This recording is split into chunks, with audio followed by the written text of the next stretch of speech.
Hello, everyone, and good day, good evening, good afternoon, wherever you are. I am here in Canada, of course, where it is the long Thanksgiving weekend. So happy Thanksgiving to all of my fellow Canadians. Just a quick spontaneous live video because I just finished the book. I was so excited to read this book. It was one of my most anticipated indie reads of 2025. I don't plan to read a lot for the rest of the year, the calendar year, while I concentrate and focus on finishing my book six. However, this is one I had to fit in. The author was so kind to send me an advanced reader copy. Of course, that has not influenced this review whatsoever, but of course, no secret. I consider Philip Chase a friend, and of course, I'm a huge fan of his channel and his work. So he did send me an advanced reader copy of this book, While Darkness Gathers. But I have to say, again, that did not influence how I feel about it. This book is fantastic. I am, again, a huge fan of Philip's writing. His EDAN trilogy, of which this is the sequel, is my current top favorite indie science fiction fantasy series. I've linked in the video description below a link to that video where I rank my top science fiction and fantasy indie series of all time. So I encourage you to check that out. I've also put links in the video to my recent discussions with Philip, both on the Page Train platform with my wonderful partner Taylor from Made Between the Pages, and on 6 Elemental interviews on my channel exclusively. And I've also put links to where you can add While Darkness Gathers to your Goodreads, because I think you're going to want to do that, especially if you're a fan of the EDAN trilogy, and of course, where to buy While Darkness Gathers on Amazon. So what did I think of this book? Again, fantastic. So first of all, just to set the stage here, this takes place approximately 16 years after the conclusion of the final book in the EDAN trilogy, which is entitled The Return to EDAN. So if you, like me, absolutely love the EDAN trilogy, this is going to feel like a must-read again, and it's going to feel like coming home. I was so excited to return to Philip's world.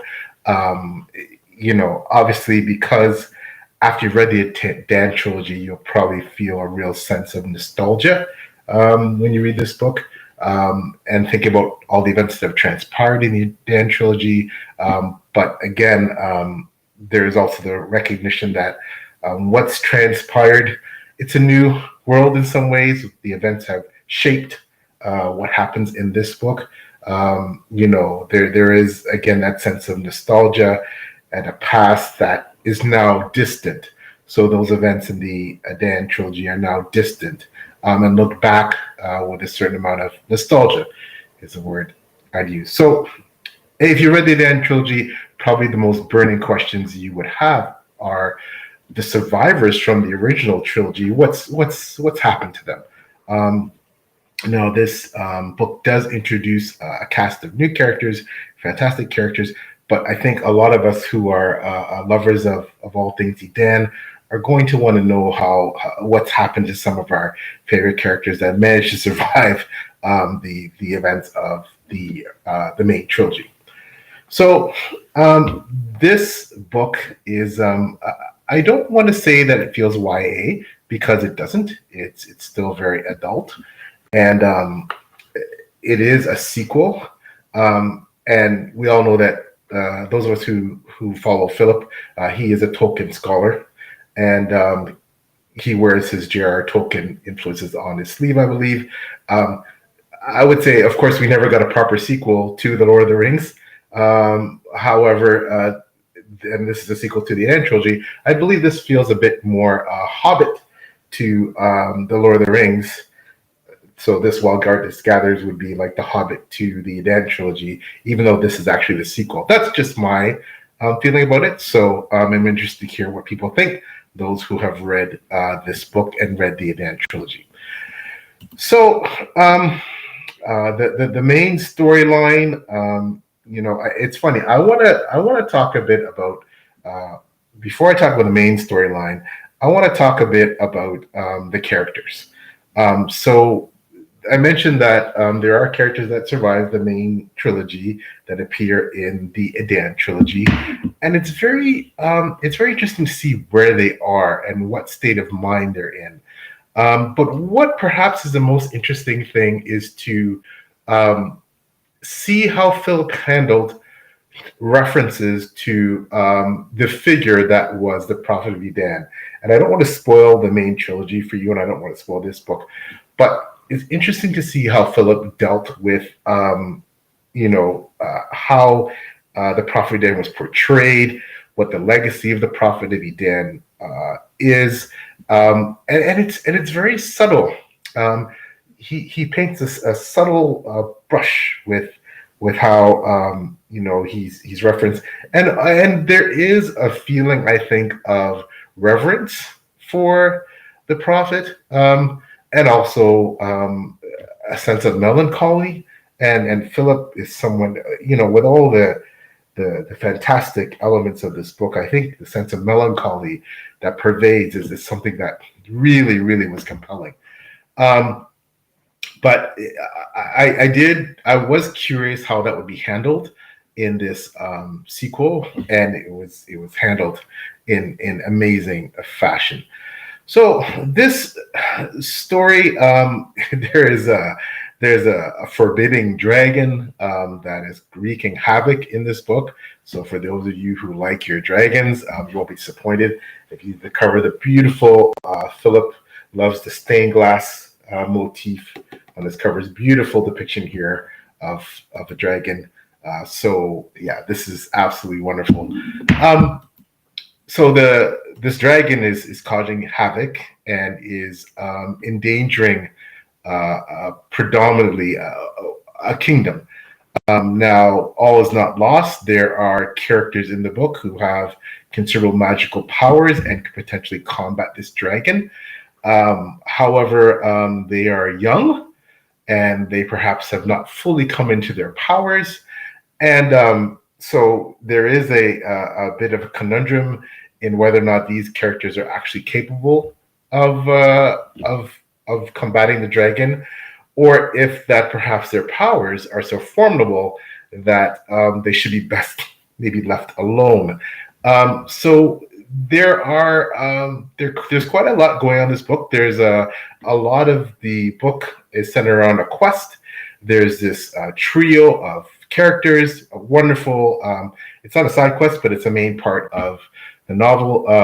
And because they're young characters, Philip really dives into the sense of coming of age, humanity, compassion, this cooperation, collaboration with these characters, friendship, and these younger characters emerging into adulthood. Can they handle the responsibilities, the powers, the things that are thrust upon them? Will they, succumb to, more of the naivety of being youthful, youthful impulses? So it's really fascinating to see how this is explored. In the fact that they're young, there's also this concept of, youth are bold and daring, but yet perhaps not as wise as those that have come before. So, it's interesting to see the tug between the older generation, some of which you saw in the original Dan trilogy, and the younger generation that appears in this book. Some of the themes again surrounding youthfulness and whether or not we should put our trust in our youth and faith. Of course, I believe that's what we have to do because we have no choice, for one thing, but also that they're worthy of it. And I think Philip seems to agree in this book. The fact that parenthood is which is another central theme, can be a real struggle as you see your children grow and evolve and take their own path and perhaps disagree in some ways with your approach. Not that they don't respect you, but they want to forge their own way. And that's another central theme I thought was brilliantly handled in the book. As a parent, those of you who are parents, I think this will really appeal to you. That dichotomy of wanting to see your children spread their wings and become themselves, and yet in some ways wanting to hold them back and keep them from perhaps some of the mistakes that you made at their age. So I think it was fantastic the way it was handled. The characters here are generally they're good, but they're never syrupy. There's that beautiful authenticity to them, and if you like likable characters, you'll find plenty to enjoy here. But my favorite character, because I'm twisted, my favorite character in the book, I believe, was one of the certainly more ambiguous characters, if not wicked characters in the book. Bulwark. I have to give a shout out to Bulwark. He is someone who does some pretty reprehensible things, but I think he steals the show. In some way he steals the book. With some things that he does. He is a very, very interesting character that I think those of you who like the morally ambiguous or even lean towards the evil characters, Bulwark is a killer, but he's very clever. So I think you'll find him fascinating in terms of the political maneuvers he makes and the things he does. There's also one of my favorite storylines of the book was I don't want to spoil here. There's a hostage situation, and the hostage clearly, because the liberties taken away of this hostage, she's faced with some choices. Does she try and escape? Does she wait to be rescued? There's a lot of choices that this hostage has before them, and I did love that particular storyline in the book. In addition to the main quest, I thought that was really well done. The prose here again is just phenomenal. Typical Philip Chase. However, I have to comment on the prose. It is tight and it is lean and mean, and it suits the fact that this is a much shorter book. Okay, it came in around 300 pages compared to the main volumes of the EDAN trilogy. And, the challenge with writing short fiction is you have less space, obviously, to get your story across. Philip does not lose his ability to convey tone and scene. And, I know those of us who read the EDAN trilogy, a lot of us were just lost and immersed in the lush descriptions, especially regarding the pastoral and these forests and glens and meadows. And that's one of the things we loved about the EDAN trilogy. It was very reminiscent of Tolkien. Again, we talk about Tolkien being a huge influence on Philip's writing.